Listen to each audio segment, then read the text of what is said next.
Hello guys! Hello Pisces! Welcome dito sa aking channel, Kapalaran 888. Welcome guys! Alamin natin kung anong messages, vibration, gabay energy para sa inyong lahat. So this is general weekly tarot reading from August 4 hanggang August 10 of 2025. Okay. Pisces, ano bang messages?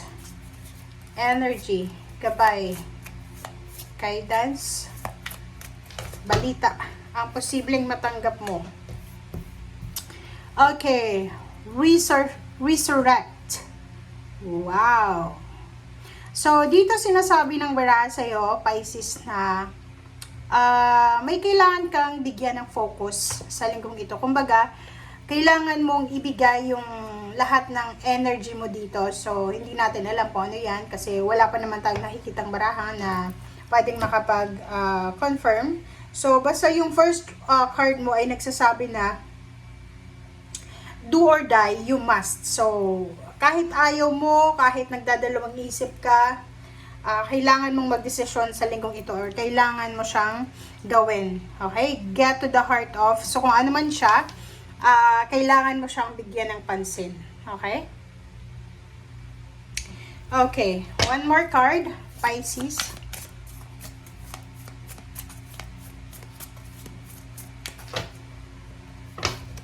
Okay, one more card is responsibly. Success. Wow.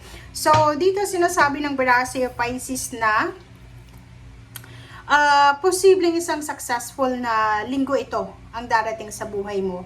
Or parang sinasabi sa'yo na meron dito na possible na like salary increase, higher position, or maybe there's a power, empowerment, authority, and change of status. Kumbaga, like for example, for several years or several decades, medyo hindi naging maganda yung takbo ng buhay mo, financial, emotional.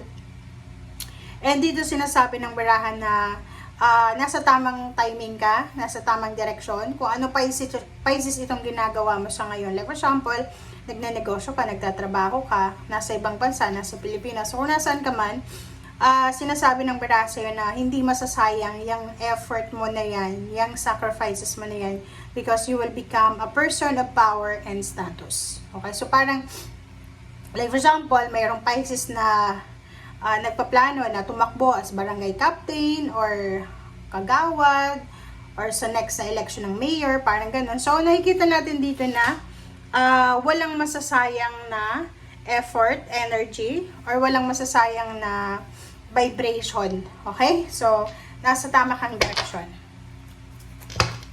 Kumbaga, successful yung plano mo na yan. Okay?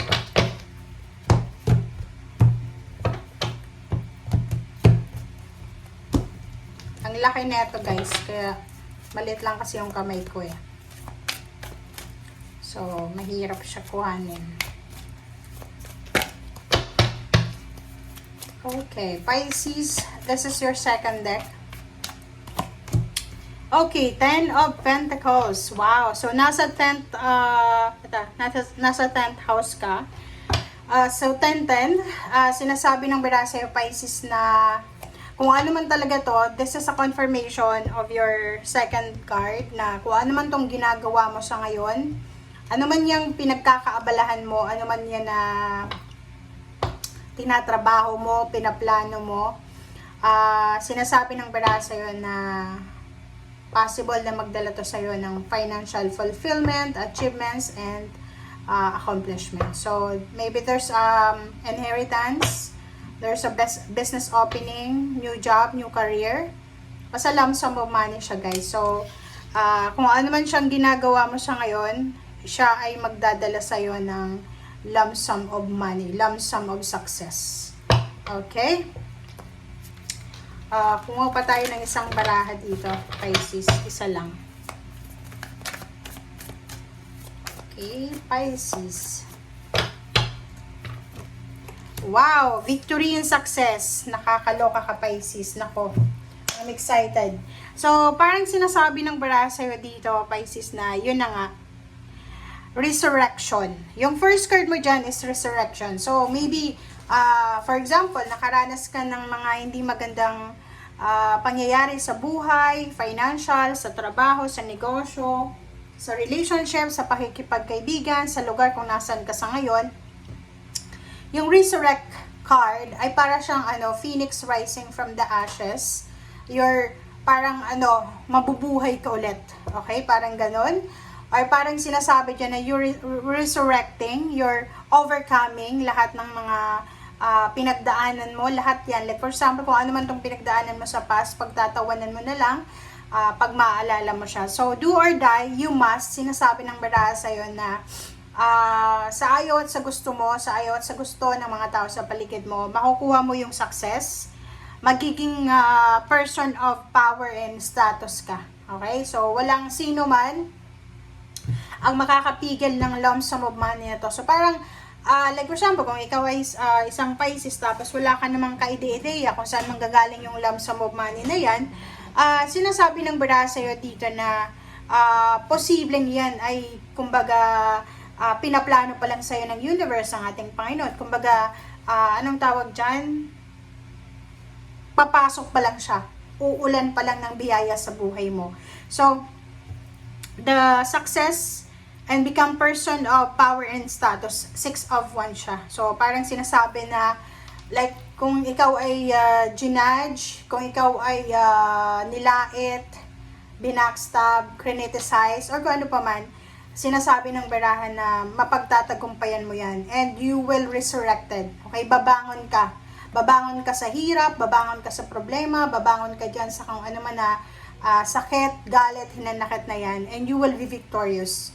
And you will get the triumphant success. So, parang ang sinasabi sa'yo dito, Pisces, ng baraha na yan, na 6 of Wands, na walang, yon sabi ko sa'yo kanina, walang masasayang na effort, walang masasayang na energy, walang masasayang na pera, walang masasayang.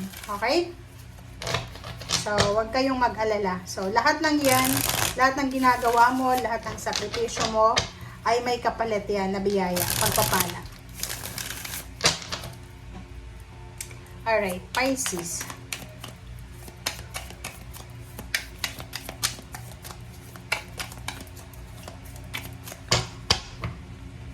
Okay, Pisces.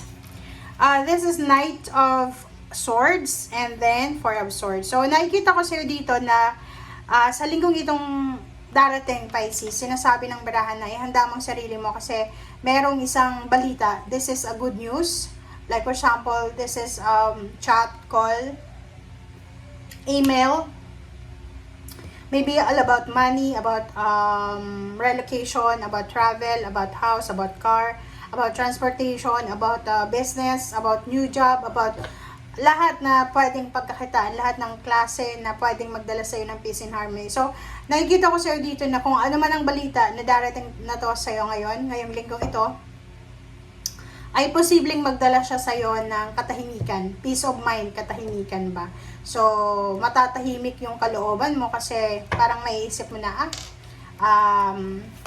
darating siya. So, yung Knight of Swords na yan, maybe word from someone na maririnig mo, or pwedeng merong promosyon about sa'yo na darating, like for example, balita. Alam mo, Pisces, mapopromote ka daw, pero hindi mo pa siya sigurado eh. So, nakikita ko yung excitement and peace and harmony sa puso mo. Okay?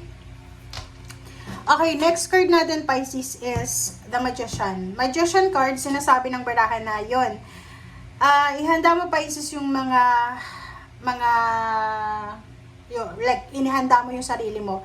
Ihanda mo yung sarili mo because there's unexpected miracle, unexpected twist of events ito. So, the Magician, emotion, money, spiritual, information. So, maraming magic ang posibleng darating sa'yo, diba? So, believe in magic. Yun yung sinasabi sa'yo, Pisces. Ang ganda ng barahan mo, ha? Nine of Rods. So, nakikita mo dito yung Nine of Rods. Sinasabi ng barahan na if makakaramdam ka ng pagod, Pisces, you need to take a rest. And yung Nine of Rods na ito is parang yung Pisces na to ay galing siya sa gera.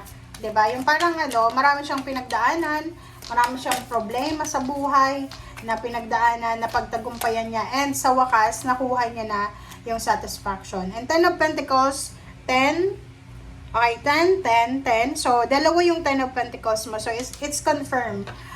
Confirm siya, guys, na sinasabi ng baraha sa'yo dyan na may balita tungkol sa lump sum of money, may balita tungkol sa kaperahan. Basta pera, puro pera to na posible na darating na balita sa'yo. So, inheritance, may binibentang bahay, may additional income, may additional business, may additional money, gift, or kung ano pa man. Okay? Okay. So, tingnan natin, Pisces. Okay, first card mo dito is 7 of Pentacles. Yung 7 of Pentacles, sinasabi ng baraha, sasabihin ko na naman, same din sa energy na nauna, na lahat ng pinaghirapan mo, lahat ng sinacrifice mo, lahat ng efforts na yan, ay may kapalit. Kumbaga, wag masyadong magmadali, wag masyadong maging atat. So, just wait para sa perfect moment, para sa pagha-harvest mo. Okay? So, maraming 10. 10, 10, 10. So, tatlo na yung 10 mo. So, there's a completion, accomplishment, achievements, satisfaction. So, ang daming completion dito. So, like for example, papasok na lump sum of money sa family, good news about relocation, about travel, about reunion, about future plans, about house and lot, parang ganun. So, ang dami-daming balita na pwedeng magdala sa'yo ng happiness. And at the same time, yung 2 of Pentacles dito, sinasabi Pisces na balance yung finances mo, and at the same time, mababalance mo siya. Kumbaga, walang masyadong gastos. And if ever man may mga hindi inaasang gastos, you need to think na kailangan mong magtipid ng pera. And last card natin is 3 of Pentacles, yun nga, business.